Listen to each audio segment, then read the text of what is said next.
It may be the most eye-catching development in printing since Gutenberg invented the printing press 600 years ago. A machine that can make copies of almost anything, but this time in 3D.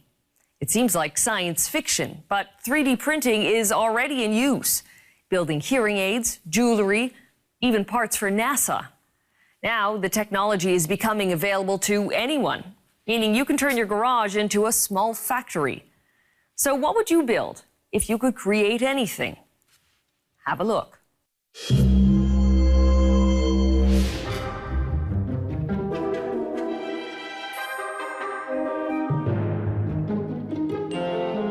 What you're watching is an ear being printed. Layer upon layer, tiny droplets are deposited, building up the structure. So this is someone's ear?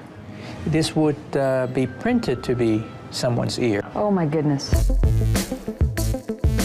The project is a type of 3D printing called bioprinting, led by Dr. Anthony Atala at the Wake Forest Institute for Regenerative Medicine in North Carolina.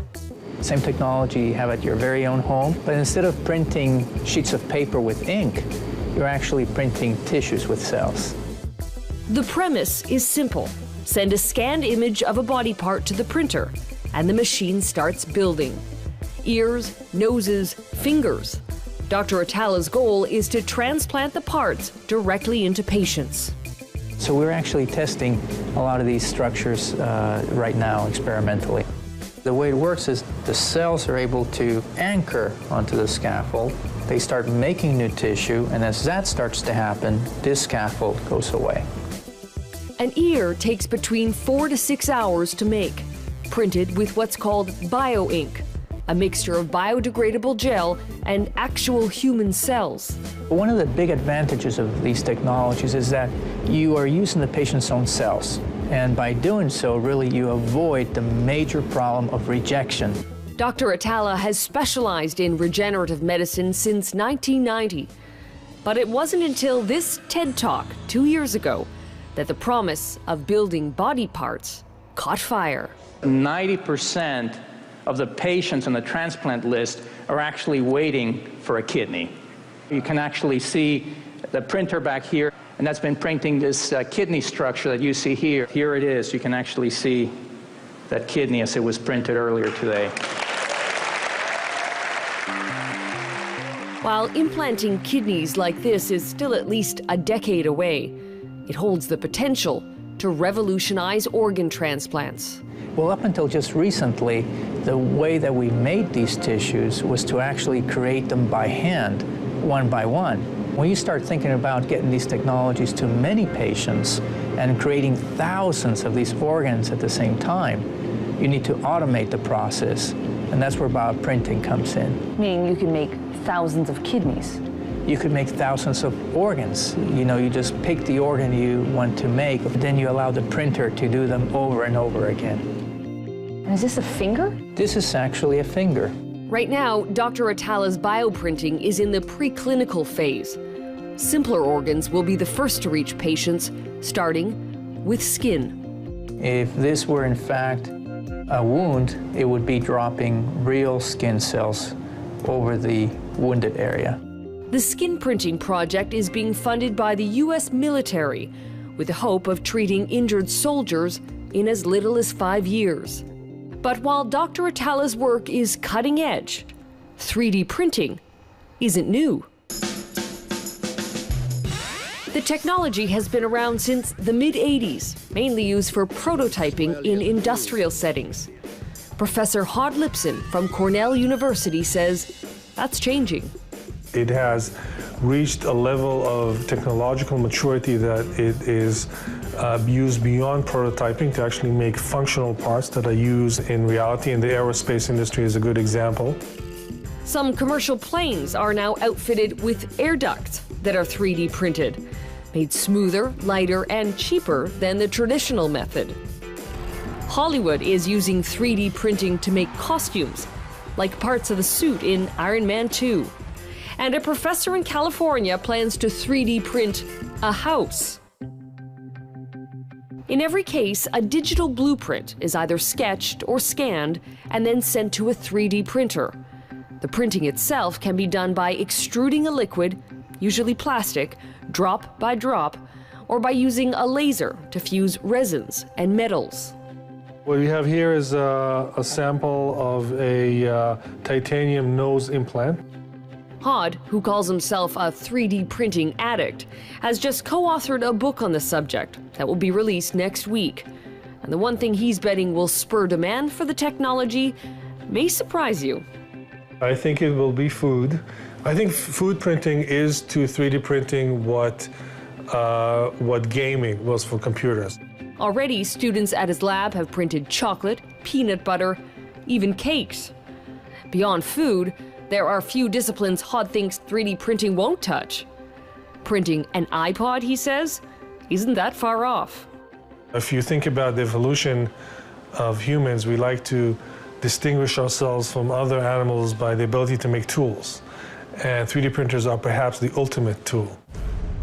But what happens to laws and regulations when you have a tool to print anything? Next on 16x9, shooting off 11 rounds on a gun with a printed part. Where there's a computer that could be a weapon.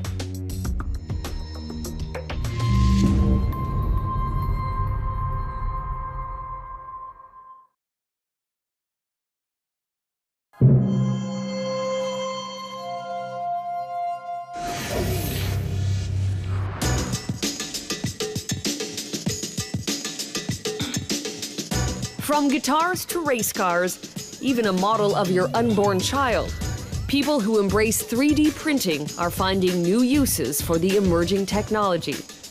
Once used at the industrial level only, 3D printing has gone mainstream. Today in Manhattan, you can wander into a 3D printing store, the only of its kind, and take home your own printer for $2,200. Bree Pettis is the co-founder of MakerBot. One of the reasons we opened a retail store is because 3D printing is still science fiction to a lot of people. The idea that you can have a machine and send it a digital design, a 3D model that's virtual, and it'll turn into something real, a physical model, it blows people's minds.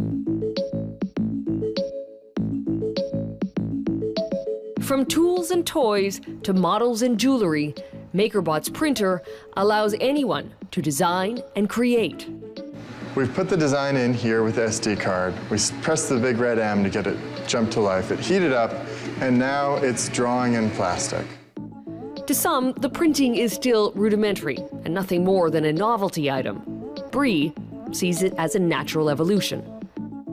Back in 2008, you could download movies, you could download books, you could download music, but you couldn't download things. MakerBot's printer only works with plastic and can only print items smaller than a shoebox. Still, more than 15,000 have been sold. Our biggest customers are NASA, GE, and 7 out of the top 10 architecture firms in the US. The digital blueprints for items are found on a website created by Bree and his team called Thingiverse. We've got a kitchen cabinet door handle. This is a fan duct for your air conditioner. Over 30,000 items that can be downloaded for free. An iPhone case. And then this is a fun one. This is somebody needed carpet pin locks for their Toyota RAV4. It's been dubbed Walmart in your home. So we're all used to shopping, and when we want something, we think, okay, where am I going to go buy it? Instead of thinking, can I make that instead? But when you can make anything, there are seemingly no boundaries. Which is exactly the point for Cody Wilson. We want to build the printable gun. The first in the world. Yeah, but the important part isn't to be the first, but to actually do it, to just have one. Cody, a law student in Austin, Texas, is spearheading a group that's trying to create the Wiki Weapon, a digital design for a gun that anyone can download and build using a 3D printer. You have said that what you're setting out to do will create a weapon at every computer. Yeah, in a way of thinking, right? Where there's a computer, there could be a weapon. Well, literally, where there's a 3D printer, right? I don't think most people want a weapon in their home. I think that's fine. You know, I don't think you should be armed, right? But I think you should have the choice to be. While making your own gun in the US isn't illegal, distributing the blueprints to others falls into a very gray territory. And that's where Cody is running into a number of roadblocks. So in the meantime, he's printing gun parts to avoid breaking any law. What's coming out is a lower receiver of an AR-15. The lower receiver is the only regulated part of an AR-15 semi-automatic rifle, crucial to making the weapon work. But as soon as this is clean, this will be ready to use. At the shooting range, the plastic part fires 11 rounds. That's good, considering we couldn't even get the pin in. So 11 is 11, you know. Back to the drawing board.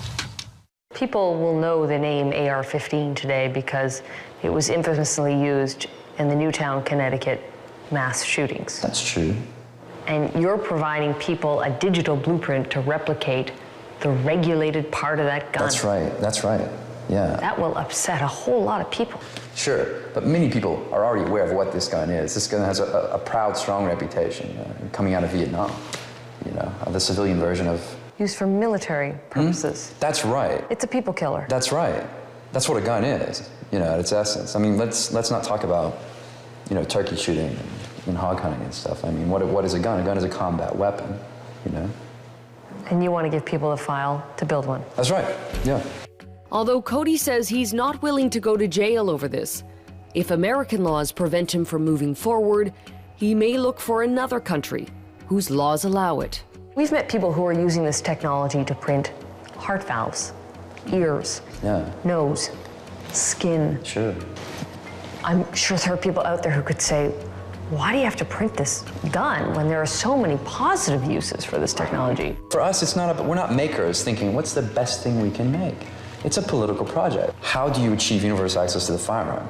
So while 3D printing grows in a no man's land, a few rules or regulations, Professor Hod Lipson is weighing the implications.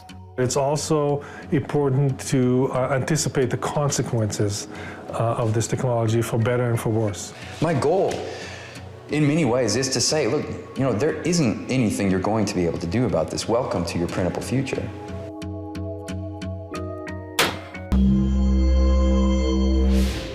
And that is our broadcast for tonight.